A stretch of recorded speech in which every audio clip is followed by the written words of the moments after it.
பார்க்க போகிறது குரோமோசோம்கள், டிஎன்ஏ மற்றும் ஜீன்கள். இதில் வந்து ஃபஸ்ட்டு நம்ம பார்க்க போகிறது குரோமோசோம்கள் பற்றி பார்ப்போம். சரி, இப்போ குரோமோசோம்கள் பார்க்குறதுக்கு முன்னாடி இப்போ உலகத்தில் இருக்கக்கூடிய உயிரினங்கள்னு எடுத்துட்டோம்னா அதை வந்து என்ன பண்ணுறாங்க, ரெண்டாக பிரிக்கிறாங்க. ஒரு செல் உயிரிகள், பல செல் உயிரிகள் அப்படின்னு பிரிக்கிறாங்க. ஒரு செல் உயிரினா என்ன அர்த்தம்? அந்த உயிரி வந்து அதனுடைய உடல் வந்து ஒரே ஒரு செல்லால் ஆன அமைப்பு. பல செல் உயிரி அப்படிங்கிறத தான் அந்த உயிரினுடைய உடல் பல செல்களால் ஆனது அப்படின்னு சொல்கிறோம். இப்போ மனித உடம்பு, நம்ம வந்து மனிதன் வந்து என்னென்னா ஒரு பல செல் உயிரி, புரியுதுங்களா? பல செல் உயிரி அப்படிங்கிறப்ப நம்மளுடைய உடல் வந்து பார்த்திங்கன்னா பல மில்லியன் செல்களால் ஆனது அப்படிங்கிறாங்க. ஒவ்வொரு பல செல் உயிரியும் அதனுடைய எண்ணிக்கை வந்து மாறுபடும், சரிங்களா? ஒரு சில உயிரிகள் வந்து 1000 செல்களால், 10,000 செல்கள் அப்படின்னு எண்ணிக்கை வந்து மாறுபடும். நம்ம மனித உடம்பு வந்து பார்த்திங்கன்னா பல மில்லியன் செல்களால் ஆனது. அதில் ஒவ்வொரு செல்லை எடுத்துக்கிட்டோம்னா அந்த ஒவ்வொரு செல்லுக்குள்ளே உட்கரு காணப்படும். அந்த உட்கருவுக்குள்ளே வந்து பார்த்திங்கன்னா ஒரு மெல்லிய நூல் போன்ற அமைப்பு ஒன்று காணப்படும். அதுதான் வந்து குரோமோசோம் அப்படிங்கிறாங்க, புரியுங்களா? மெல்லிய ஒரு நூல் போன்ற அமைப்பு காணப்படுது, அதுதான் குரோமோசோம் அப்படின்னு சொல்கிறாங்க. இந்த குரோமோசோம் அப்படிங்கிற இந்த வார்த்தை, இந்த சொல் இருக்குது பார்த்திங்களா?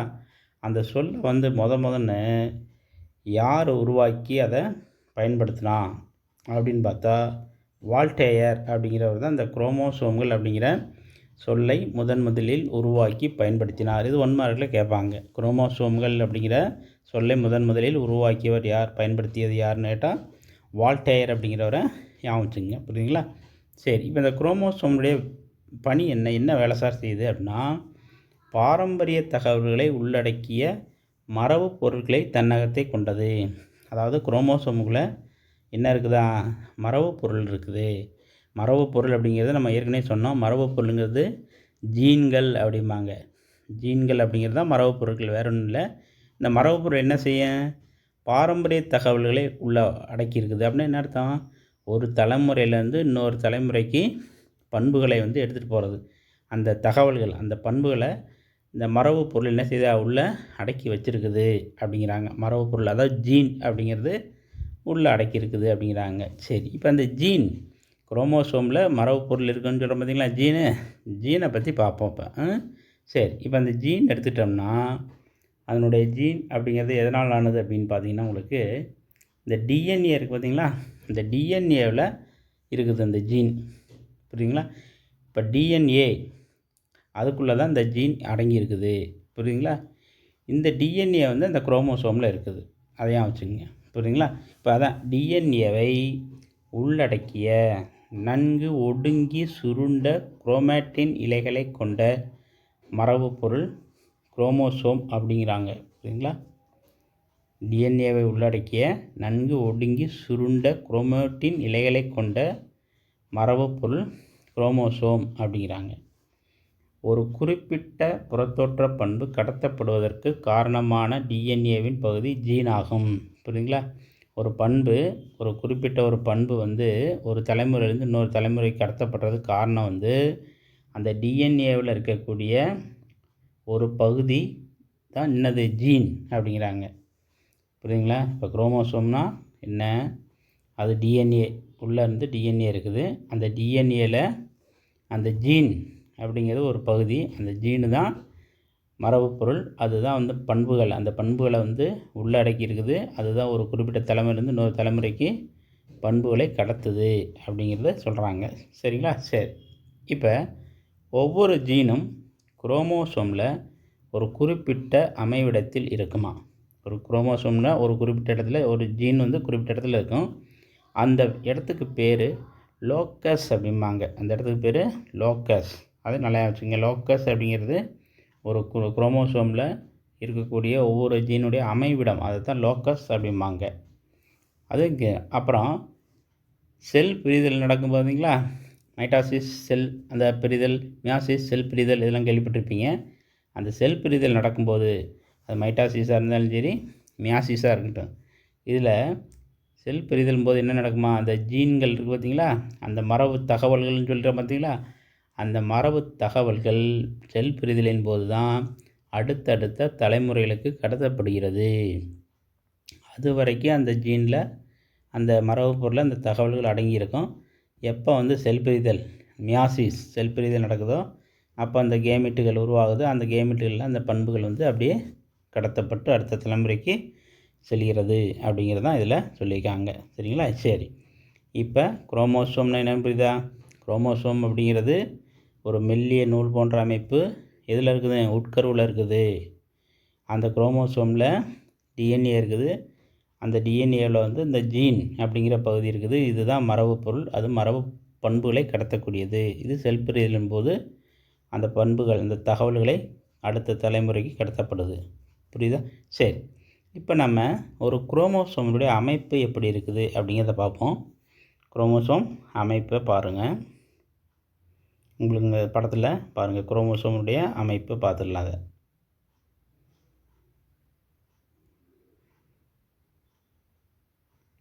இப்போ இதில் அதனுடைய புறத்தோற்ற அமைப்பு, அதனுடைய உள்ள அமைப்பு ரெண்டுமே கொடுத்துருக்காங்க.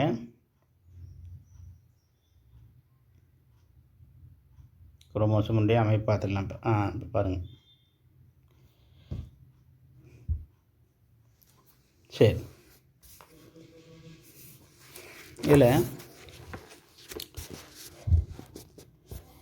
குரோமோடிட்டுகள் இது வந்து பார்த்திங்கன்னா உங்களுக்கு இதுதான் வந்து குரோமோசோமுடைய அமைப்பு. குரோமோசோம் அமைப்பில் வந்து பார்த்திங்கன்னா 1 2 3 4 மொத்தம் வந்து 4 கரங்கள் மாதிரி இருக்குது பாருங்கள். இது வந்து என்னென்னா சகோதரி குரோமோடிட்டுகள் அப்படிம்பாங்க. சகோதரி குரோமோடிட்டுகள் அப்படிங்கிற அமைப்பு. இது வந்து பார்த்திங்கன்னா உள்ளே வந்து பார்த்திங்கன்னா ஒரே மாதிரி இலைகள் வந்து உள்ளே அடங்கியிருக்கும். மெல்லிய ஒரு நீண்ட நூல் போன்ற அமைப்புகள் வந்து அதில் இருக்குது பார்த்திங்களா. இந்த அமைப்பு தான் குரோமோசோம் அப்படின்னு சொல்கிறாங்க. இதில் இந்த சென்ட்ரோமியர்னு இருக்குது பார்த்திங்களா. இந்த சென்ட்ரோமியர் தான் என்ன செய்யுதுன்னா உங்களுக்கு அந்த குரோமோடிட்டுகளை வந்து ஒரு குறிப்பிட்ட புள்ளியில் ஒன்றாக இணைக்கிறது. இந்த இடத்துல பார்த்திங்களா இந்த குரோமோடிட்டுகள் 4 குரோமோடிட்டுகள் என்ன பண்ணுதான் ஒன்றாக இணைக்கின்றது. அதில் ஒவ்வொரு குரோமோடிட்டும் எடுத்துக்கிட்டிங்கன்னா அதுக்குள்ளே வந்து பார்த்திங்கன்னா ஒரு திருகு போல் சுருட்டப்பட்ட ஒரு மெல்லிய குரோமோனிமா அப்படிங்கிற ஒரு அமைப்பு இருக்கும். அந்த குரோமோனிமாங்கிறது இங்கே இருக்குது பார்த்திங்களா. இங்கே மெல்லிய சுருள் போன்ற அமைப்பு, அதுதான் உள்ள அமைப்பில் இருக்கிறது. ஒரு மெல்லிய திருகு போன்ற ஒரு குரோமோனிமா அப்படிங்கிற ஒரு அமைப்பு உள்ளே காணப்படுது. ஒவ்வொரு குரோமோடிட்டுக்குள்ளே அந்த அமைப்பு காணப்படுது.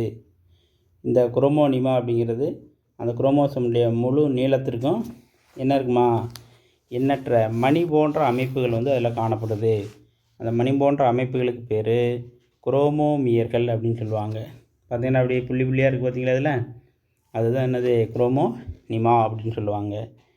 இது வந்து பார்த்திங்கன்னா அந்த குரோமோசோமுடைய முழு நீளத்திற்கும் காணப்படும்.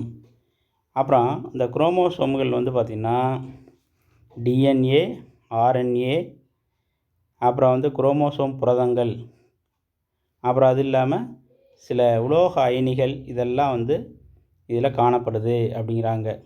புரியுதுங்களா? இந்த குரோமோசோமில் என்னென்ன பாகங்கள் இருக்குது? அதாவது டிஎன்ஏ இருக்குது, ஆர்என்ஏ இருக்கும், குரோமோசோம் புரதம் அதாவது கிஸ்டோன் அப்படிம்பாங்க. கிஸ்டோன் இருக்கிறது இல்லாத இருக்கும். இது இல்லாமல் சில உலோக அயனிகள் இதெல்லாம் வந்து இந்த குரோமோசோமில் காணப்படுகிறது அப்படிங்கிறத வச்சுக்கோங்க. அப்புறம் இந்த புரதம் சொல்கிறோம் பார்த்திங்களா, கிஸ்டோன் அப்படிங்கிற புரதம், குரோமோசோம் புரதம், இது வந்து பார்த்திங்கன்னா இந்த குரோமோசோமுடைய கட்டமைப்பு, அந்த அமைப்பு இருக்குது பார்த்திங்களா, குரோமோசோம் அமைப்பு, இதுக்கு ஒரு ஆதாரமாக இந்த புரதம் வந்து அதில் செயல்படுது அப்படிங்கிறாங்க, கிஸ்டோன் புரதம். சரி, இப்போ இந்த குரோமோசோமில் வந்து என்னென்ன பகுதிகள் வந்து உள்ளே இருக்குது அப்படிங்கிறத பார்ப்போம். ஃபஸ்ட்டு பார்த்திங்கன்னா முதன்மை சுருக்கம். முதன்மை சுருக்கம் அப்படிங்கிறது எங்கே இருக்குது உங்களுக்கு? இங்கே கீழே உங்களுக்கு இங்கே இருக்குங்க பாருங்க. முதன்மை சுருக்கம் அப்படிங்கிறது